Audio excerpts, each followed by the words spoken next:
Adil kata Nino bagi ramen Kak Saruga basengat kajubata. Puji syukur kita panjatkan kehadirat Tuhan Yang Maha Esa. Berkahnya lah kita diberikan kesehatan di pagi hari ini untuk melaksanakan kegiatan desiminasi teman kita Bu Retno Murtiwi dari CGP Angkatan 10 untuk melengkapi tugas beliau aksi nyata di modul 1.4. Baiklah, saya langsung ke inti acara hari ini. Susun acara yang pertama adalah pembukaan, kedua doa pembuka, tiga kata sambutan oleh Ibu Kepala Sekolah, yang keempat materi inti yang akan dibawakan oleh Ibu Retno, yang kelima penutup. Kita lanjut ke acara yang kedua, doa pembuka. Kepada Ibu ini kami persilakan. Kita awali kegiatan kita pada siang hari ini dengan doa pembukaan. Izinkan saya bawa doa ini dengan keyakinan Gereja Katolik atas nama Bapa, Putra, dan Roh Kudus. Amin. Bapa yang bertata dalam surga, kembali kami mengucap syukur dan terima kasih atas segala berkat rahmat serta penyertaan-Mu yang boleh kami rasakan hingga pada saat ini. Di hari yang berbahagia ini kami mohon berkat dan curahan Roh Kudus-Mu Bapa. Kiranya Engkau senantiasa memberkati dari awal, pertengahan hingga berakhirnya kegiatan kami yang akan dilaksanakan oleh CGP kami Angkatan 10 tentang desiminasi aksi nyata budaya positif. Kami mohon dengan rahmat dan kerendahan hati kami, kiranya Engkau berkati dari awal pertengahan dengan curah Roh Kudus-Mu. Kami serahkan ke dalam tangan-Mu dengan perantara putra-Mu Berkudus Tuhan Yesus Kristus yang hidup berkuasa kini sepanjang segala masa. Amin.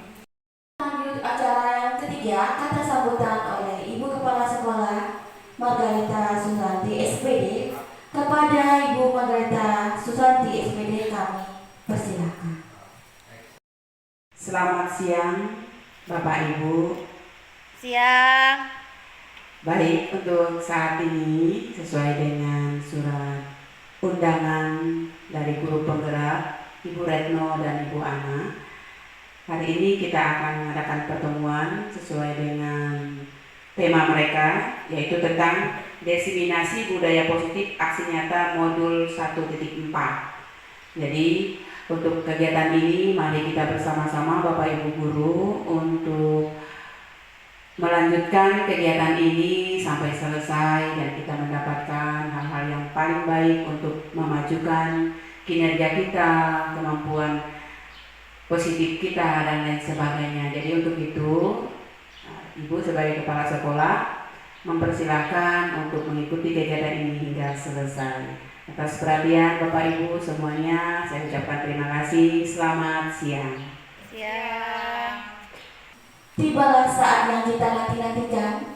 Yang keempat adalah materi inti yang akan disampaikan oleh Ibu kita, Ibu Retno Murtiwi, CGP kita Angkatan 10. Kami persilakan.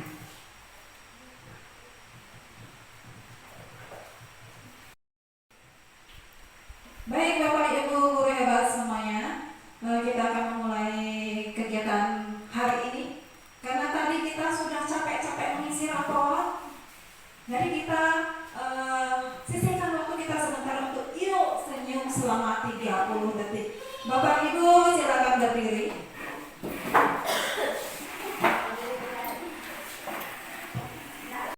Silakan senyum ditahan 30 detik. Bu Ana silakan. Silakan dinyalakan. 30 detik ditahan senyumnya. Nah, sudah mulai ada energi positifnya sekarang. Tadinya senyum malu-malu, sekarang sudah terlihat giginya ya senyum. Kemudian kita tawa. Ya, terima kasih teman-teman. Kita sudah sisihkan waktu kita 30 detik untuk tersenyum. Sudah semoga saja bisa mengalirkan energi positif untuk kita hari ini. Kita lanjutkan kegiatan kita.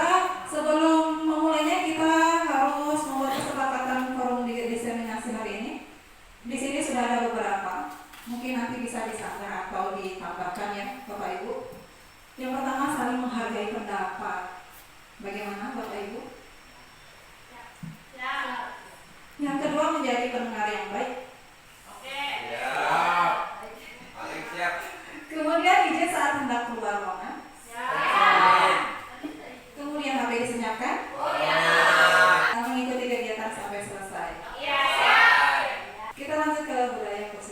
Budaya positif itu apa sih?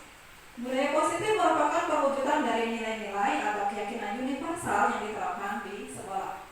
Budaya positif yang diterapkan di sekolah adalah salah satu perwujudan dari visi guru yang mengandung nilai-nilai kebajikan sesuai dengan tujuan pendidikan nasional yang dijabarkan dalam profil belajar Pancasila. Nah, seorang guru yang baik, ya kita sebagai guru, harus memiliki kemampuan dalam mewujudkan budaya positif di sekolah. Budaya positif tersebut dapat dijalankan dengan menerapkan konsep-konsep inti budaya positif. Caranya adalah perubahan paradigma belajar, kemudian menerapkan disiplin positif. Yang selanjutnya kita harus memperhatikan motivasi perilaku manusia. Yang selanjutnya keyakinan sekolah, kita nanti akan membuat keyakinan sekolah atau keyakinan kelas bersama siswa kita. Kemudian kita harus memahami kebutuhan dasar manusia. Yang selanjutnya adalah kita harus mengetahui posisi kontrol restitusi. Jadi kita nanti mempelajari tentang kita ini sebaiknya berada di posisi kontrol yang mana. Dan yang terakhir adalah segitiga restitusi. Yang pertama yang akan saya bahas di sini adalah tentang perubahan paradigma belajar. Perubahan artinya ada yang berubah dari yang lama ke yang baru. Yang lama itu seperti apa, yang baru seperti apa?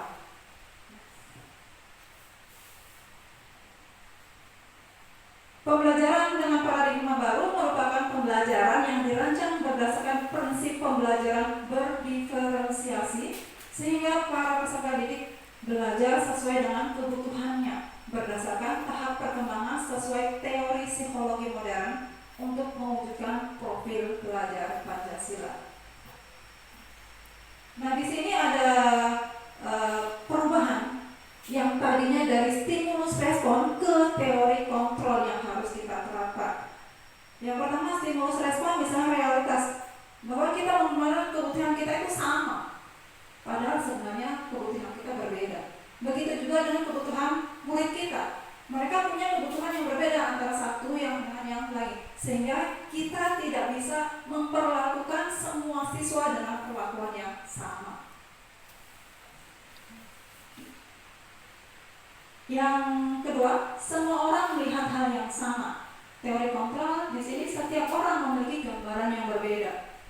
Misalnya kita memberikan materi kepada siswa, mungkin yang satu ini sudah paham, yang ini belum. Yang ini mungkin dibayangkan seperti ini, yang ini tidak seperti itu. Kemudian yang selanjutnya kita mencoba mengubah orang agar pandangan sama dengan kita. Sedangkan di teori kontrol bahwa kita berusaha memahami pandangan orang lain tentang dunia. Yang selanjutnya perilaku buruk dilihat sebagai suatu kesalahan. Pada teori kontrol semua perilaku merupakan tujuan. Yang selanjutnya orang lain bisa mengontrol saya, sedangkan di teori kontrol hanya Anda yang bisa mengontrol diri Anda sendiri. Hanya siswa yang bisa mengontrol diri siswa sendiri, hanya kita yang bisa mengontrol diri kita sendiri. Kemudian pemaksaan ada pada saat bujukan itu gagal. Nah, seandainya kita membujuk anak, misalnya Dipo tidak mengerjakan PR, Bu Sulastri membujuk, Dipo kamu besok kerjakan PR ya. Begitu itu sudah tidak bisa, maka dipaksa, besok kamu harus kerjakan PR. Ya, jadi itu stimulus respon seperti itu. Sedangkan di teori kontrol, kolaborasi dan konsensus menciptakan pilihan-pilihan baru. Jadi nanti ini di konsensus itu kesepakatan bersama, kita membuat keyakinan kelas. Jadi seperti apa nanti kalau misalnya Dipo tidak mengerjakan kelas itu, nanti resiko yang dia harus tanggung seperti apa yang harus dia kerjakan. Kemudian model berpikir menang atau kalah. Sedangkan di teori kontrol model berpikirnya adalah menang dan menang, win-win solution. Jadi antara guru dan murid itu, siswa itu nanti dia bisa menyelesaikan masalahnya, kita juga bisa menyampaikan materi kita dengan baik. Kemudian yang selanjutnya di sini ada miskonsepsi tentang teori kontrol. Yang pertama, bahwa guru mengontrol murid. Sebenarnya kita tidak bisa mengontrol murid. Yang selanjutnya di sini, bahwa semua penguatan positif, efektif dan bermanfaat. Yang ketiga, ilusi bahwa kritik dan membuat rasa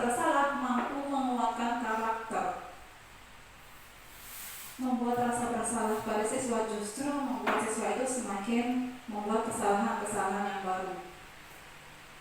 Yang terakhir, ilusi bahwa orang dewasa berhak memaksa. Kira-kira bisa tidak kita memaksa murid? Tidak boleh. Tidak boleh, ya. Nah, kita tidak bisa memaksa anak untuk melakukan atau tidak melakukan sesuatu. Next.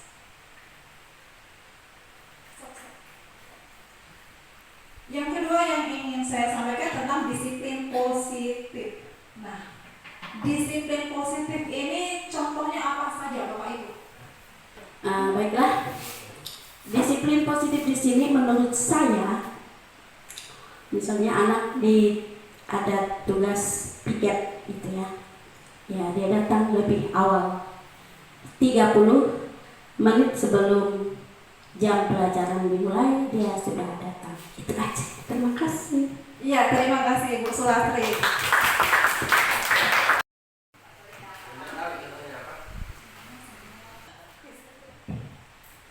Menurut saya disiplin positif mungkin salah satu contohnya adalah penerapan 5S ya, dari siswa: senyum, salam sapa, sopan santun kepada guru. Mungkin itu menurut saya salah satunya. Terima kasih. Ya, terima kasih Pak Sodi.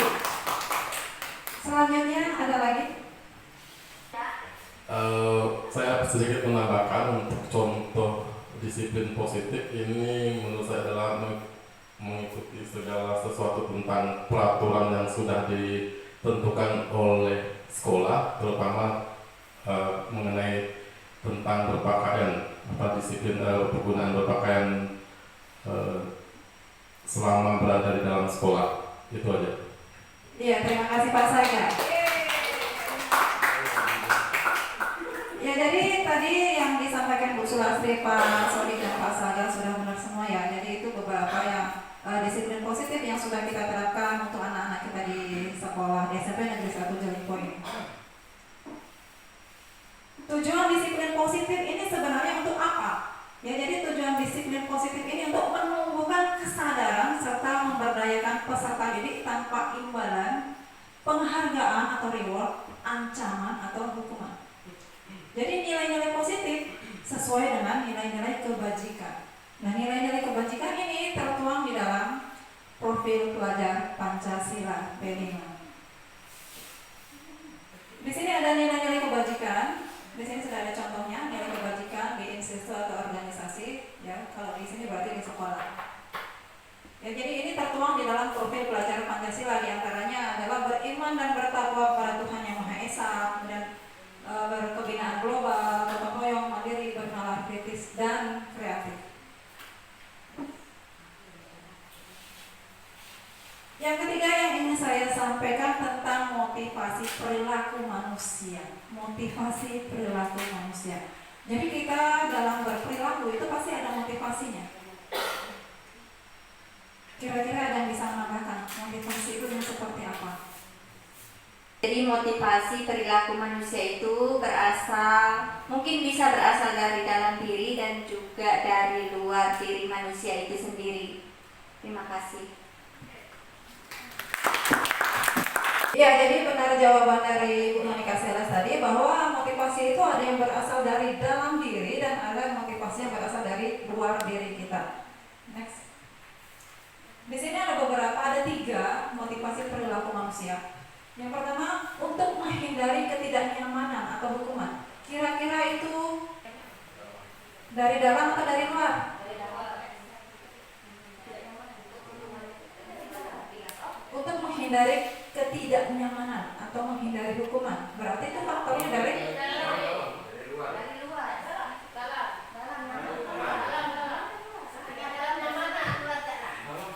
Dari luar ya Bapak Ibu. Jadi itu faktornya karena ada hukuman itu dari luar, bukan dari dalam diri kita sendiri. Kemudian yang kedua, untuk mendapatkan imbalan atau penghargaan itu luar atau dalam? Dalam atau luar?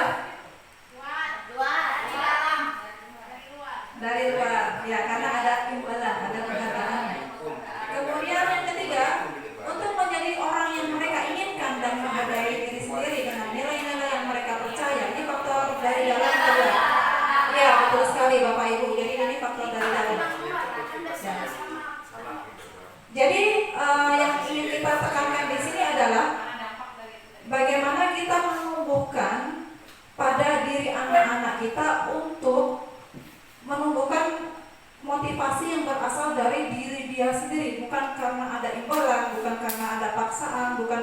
ada penghargaan dan sebagainya. Yang keempat yang ingin saya sampaikan tentang keyakinan kelas atau keyakinan sekolah.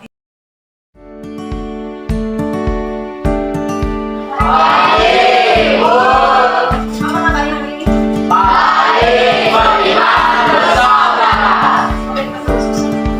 Nah, untuk kegiatan hari ini kita sudah memasuki semester yang baru.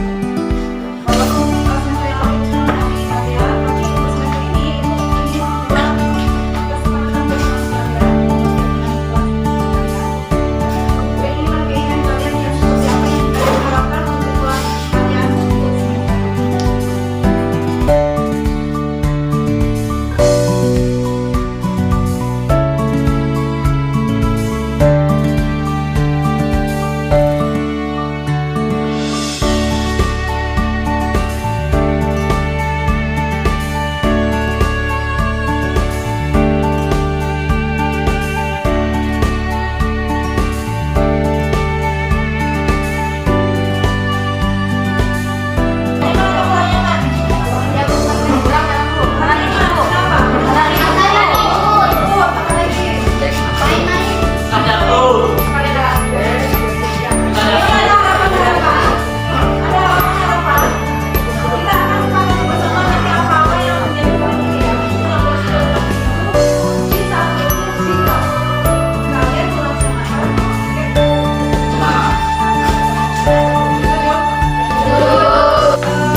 Ya, jadi itu tadi video keyakinan kelas yang saya telah buat bersama anak-anak di kelas 8D.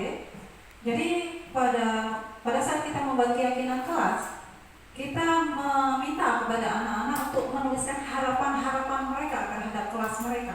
Bagaimana mereka bisa menuliskan di situ kelas yang seperti apa yang mereka harapkan. Jadi setelah tertulis semua, baru kita ambil kesimpulan dari yang sudah mereka tuliskan tadi.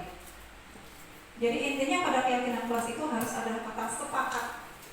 Jadi seandainya nanti ada beberapa siswa yang melanggar kesepakatan itu, melanggar keyakinan itu, mereka sudah tahu apa yang harus mereka lakukan.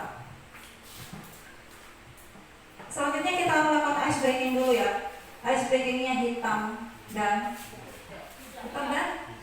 hijau. Saya pikir hitam dan hitam. Ya, silakan Bapak Ibu untuk berdiri. Ya, biar kita semangat kembali. Maka di sini aturannya adalah yang duduk di sebelah kanan itu hitam, yang duduk di sebelah kiri itu hijau.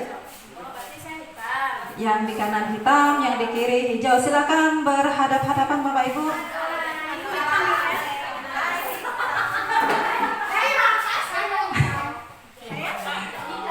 Ya, posisi tangan seperti ini ya. Posisi tangan seperti ini. Jadi nanti pada saat saya mengatakan hitam, berarti teman-teman yang di sebelah kanan menepuk tangan temannya. Menepuk tangan temannya. Kalau saya mengatakan hijau, berarti teman yang ada di sebelah kiri yang menepuk tangan temannya.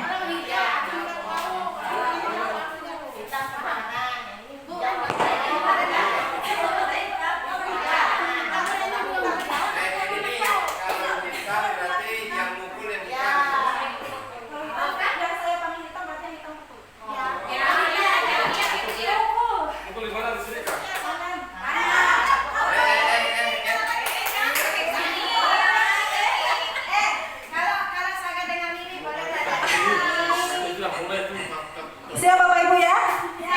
Ya. Tangannya dua. Tangannya satu saja cukup. Hitam.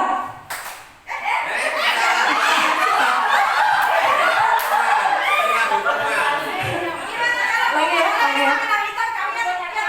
Iya, ya, jangan. Hitam.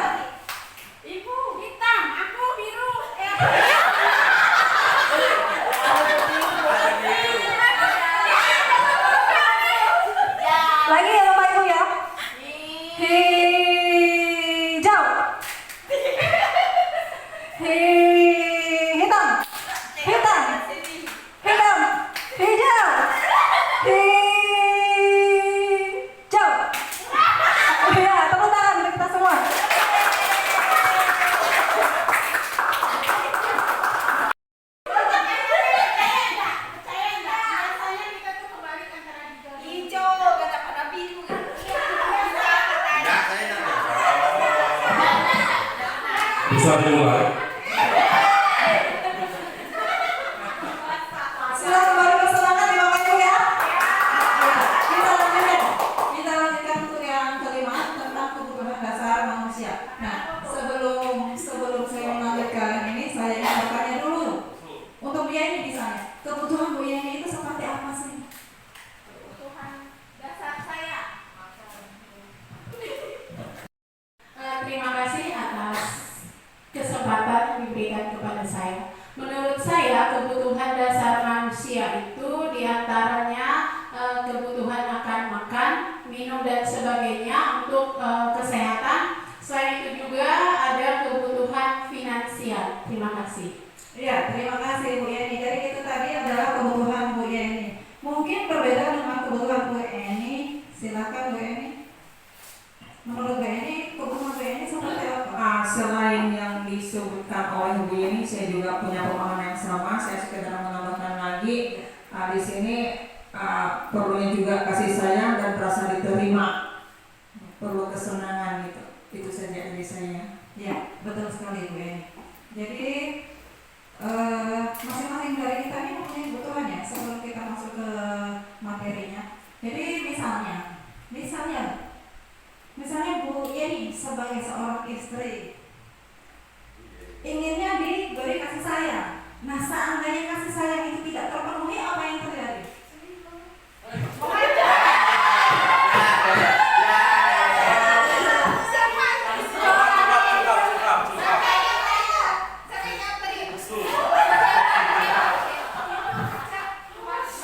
Jika kebutuhan Bu Yeni akan kasih sayang tadi jika tidak dipenuhi, apa yang akan terjadi?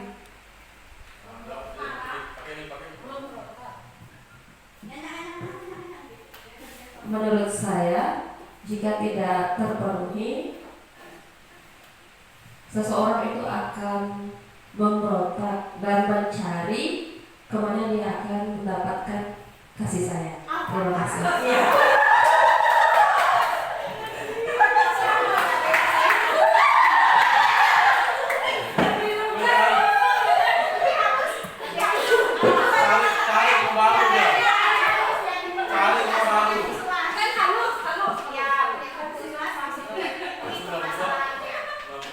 Lanjut ya.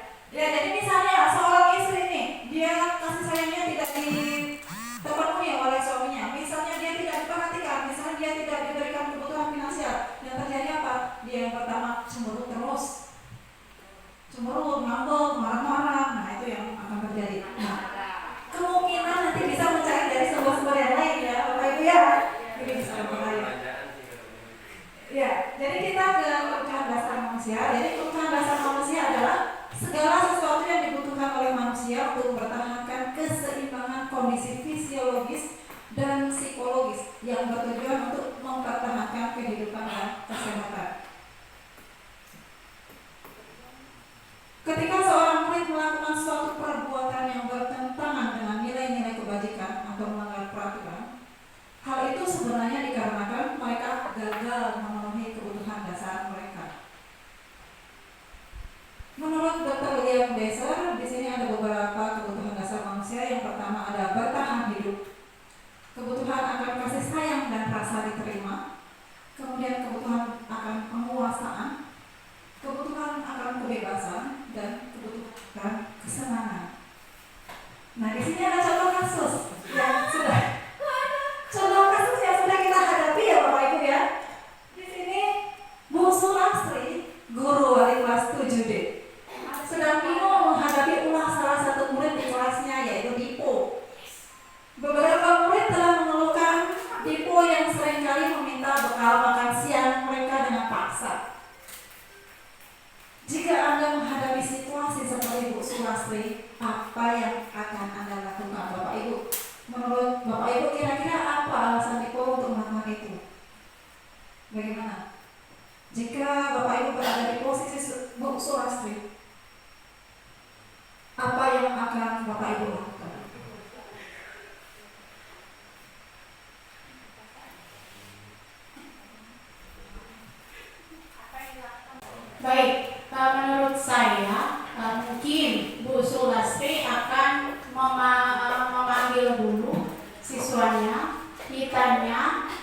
alasannya melakukan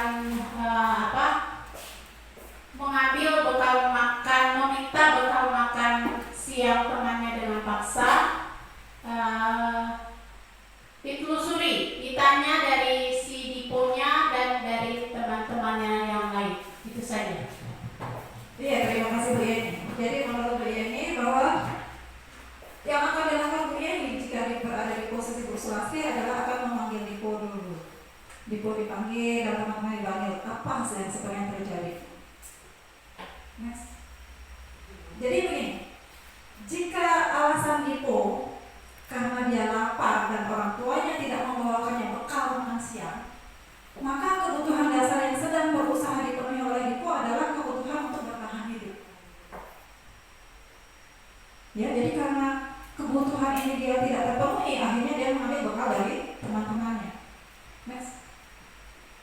Jika alasan Dipo adalah dia merasa senang temannya menjadi memperhatikan dia, ketika temannya melaporkan tindakannya itu pada gurunya dan gurunya memberitahu pada orang tuanya sehingga orang tuanya menjadi memperhatikan dia, maka kebutuhan dasar yang sedang ingin dipenuhi Dipo adalah kebutuhan akan kasih sayang dan rasa diterima. Next. Jika Dipo alasannya karena temannya menjadi takut, dia senang sekali kalau temannya itu menjadi takut dengan dia dan menuruti keinginannya, maka sebetulnya Dipo sedang berusaha memenuhi kebutuhan dasarnya, yaitu tentang kekuasaan. Yang keempat, jika Dipo beralasan karena dia merasa bosan dengan bekal makanan yang dibawakan ibunya dari rumah, karena ibunya selalu membawakan bekal yang sama terus setiap hari, oleh karena itu dia ingin mencoba makanan teman-temannya yang beraneka ragam. Jadi pada posisi ini Dipo ini sedang berusaha memenuhi kebutuhannya akan kebebasan.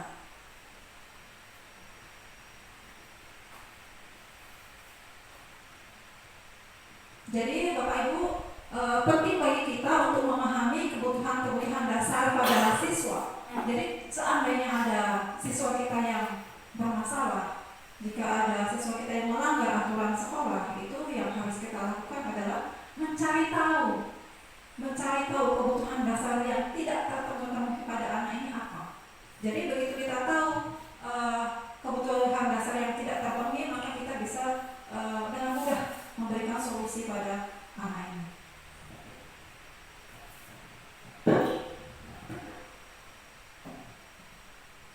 Hal yang keenam yang ingin saya sampaikan yaitu tentang posisi kontrol restitusi. Posisi kontrol restitusi. Next. Posisi kontrol kita yang pertama ini sebagai penghukum, dan ini sering kita lakukan ya, menjadi penghukum. Kemudian yang kedua, pembuat rasa bersalah. Yang ketiga, posisi teman. Yang keempat, posisi pemantau, dan yang kelima, posisi manajer. Next. Nah, di sini ada beberapa hal ya tentang 5 posisi kontrol. Apa yang dilakukan guru? Pada saat guru berbuat, dia menghardik, menunjuk-nunjuk, kemudian menyindir. Ya, misalnya kan gini. Nah, itu posisi kita itu sebenarnya sebagai penghukum. Kemudian yang misalnya kita pada saat ada anak bermasalah, kita berceramah panjang lebar. Kemudian kita berkata gini, kamu harusnya sudah tahu, kamu harusnya melakukan ini. Itu posisi kita sebagai pembuat orang merasa bersalah. Kemudian jika kita berada di posisi teman, ini biasanya kita apa yang kita sampaikan, kalimat yang kita sampaikan itu lemah lembut. Ayolah, kamu jangan melakukan seperti itu. Ayolah, kamu mengerjakan PR. Itu posisi kita sebagai teman. Nah, ini posisi yang berbahaya bagi kita. Ada waktunya kita bisa berada di posisi sebagai teman, tapi kadang-kadang kita juga harus memberikan ketegasan. Ya, kita tidak boleh selalu berada di posisi sebagai teman. Kemudian yang sebagai pemantau. Pemantau ini misalnya ada anak melanggar, misalnya terlambat masuk sekolah. Kamu tahu kan jam berapa? Tahu kan jam berapa masuk sekolah? Tahu kan jam berapa jam tiket? Nah, itu sebagai pemantau. Ya, kemudian sebagai manajer. Sebagai manajer ini kita akan menyampaikan begini. Kamu tahu keyakinan kelas apa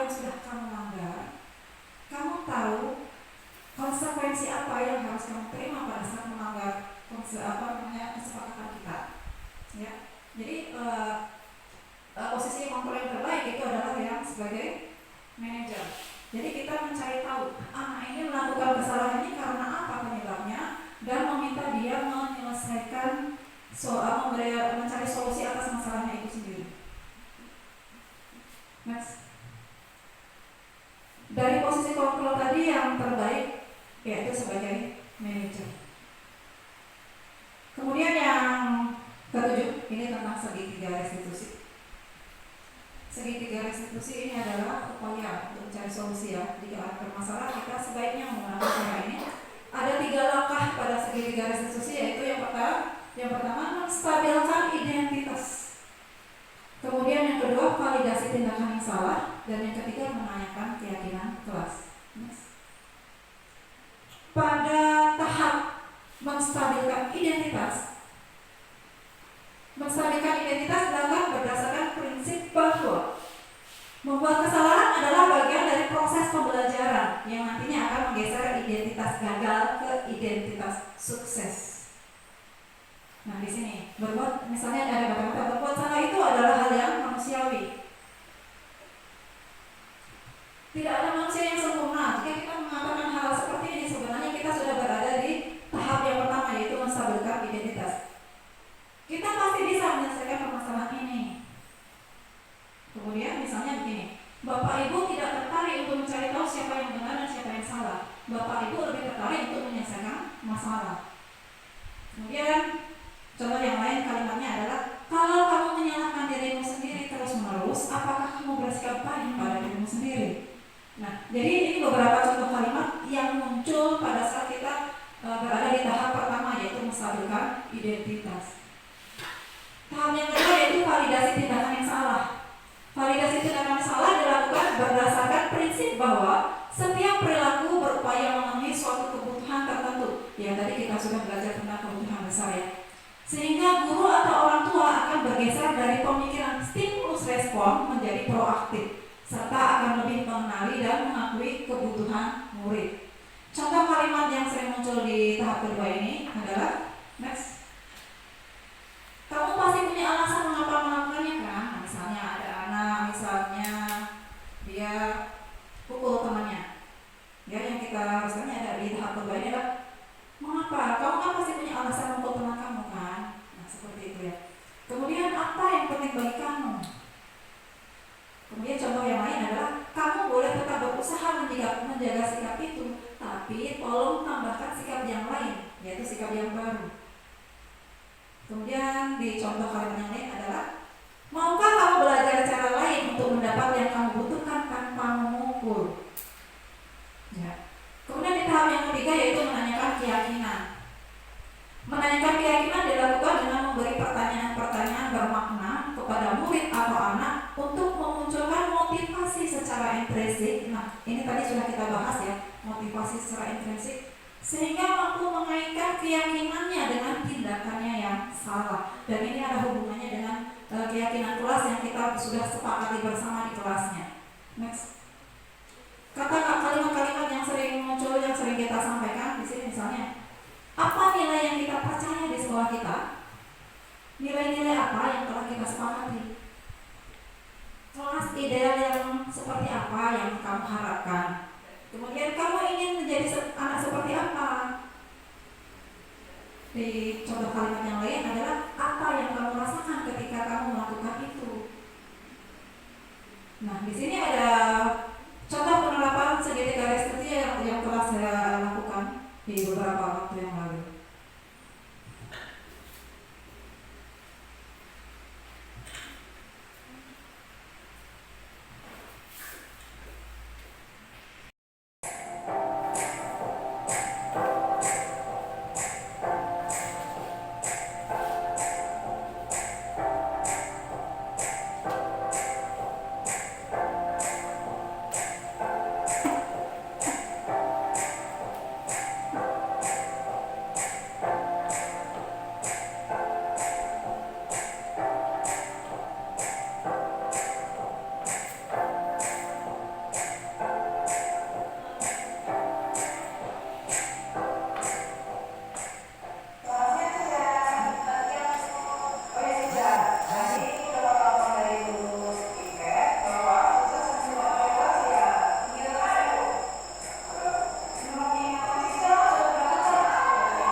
contoh dari penerapan segitiga restitusi, dan diharapkan kita untuk selanjutnya bisa menerapkan praktek segitiga restitusi ini untuk memecahkan masalah-masalah yang dihadapi oleh anak-anak didik kita.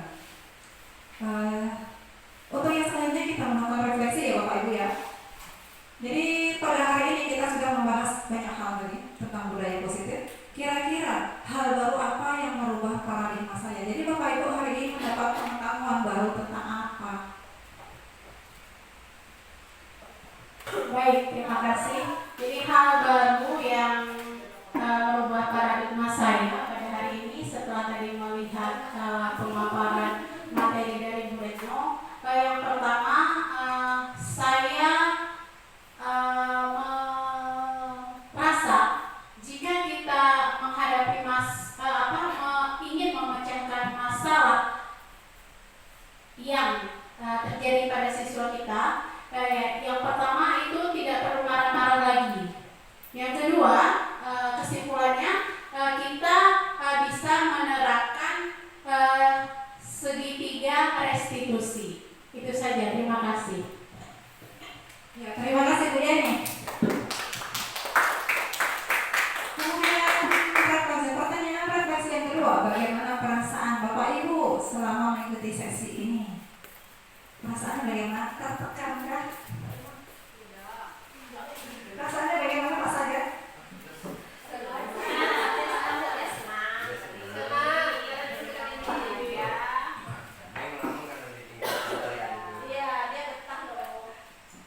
Perasaan selama mengikuti sesi ini yang pastinya senang, karena dengan adanya kegiatan seperti ini bisa menambah wawasan kita ya untuk kedepannya apabila mengikuti untuk seleksi CGP berikutnya. Terima kasih. Ya, terima kasih Pak Saga. Semoga apa yang saya sampaikan pada hari ini bisa menambah wawasan baru, bisa bermanfaat untuk kita semua. Terima kasih Bapak Ibu sudah hadir pada hari ini. Semoga tergerak, lekas bergerak dan mari menggerakkan.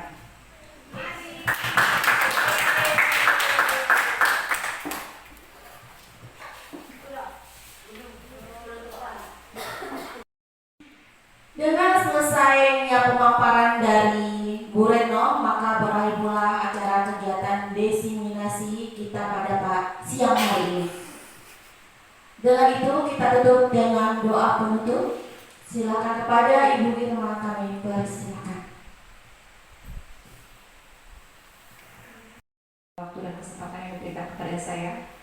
Baiklah, sebelum kita pulang dan menutup kegiatan kita pada siang hari ini, marilah kita tutup dengan doa, dan doa ini akan saya minta izin membawanya dengan agama Katolik. Bagi yang beragama lain bisa menyesuaikan. Atas nama Bapa, Putra, dan Roh Kudus. Amin. Bapa yang murah dan maha pengasih, kami berterima kasih atas penyertaan-Mu sepanjang waktu dari pagi hingga siang hari ini, di mana tadi kami telah melaksanakan kegiatan tentang menyebar aksi nyata, menyebarkan pemahaman dan penerapan budaya positif. Semoga apa yang disampaikan oleh kami rekan-rekan guru supaya dapat kami terapkan di lingkungan sekolah kami, terutama kepada siswa-siswi kami terkasih. Semoga membuahkan hasil dan bisa dilaksanakan dengan sebaik mungkin. Sekarang kami akan kembali ke rumah kami masing-masing. Sertai kami dalam perjalanan, lindungi kami sehingga kami bisa sampai ke tempat tujuan dan berkumpul dengan keluarga terkasih. Tuhan, hanya ini doa kami. Kami tutup dengan kata amin. Bersama Bapa, Putra, Kudus. Amin. Terima kasih Bapak Ibu guru hebat. Kegiatan hari ini alhamdulillah berjalan dengan baik. Kita semoga apa yang disampaikan oleh Ibu Retno dapat kita terapkan di sekolah kita. Terima kasih. Salam guru penggerak.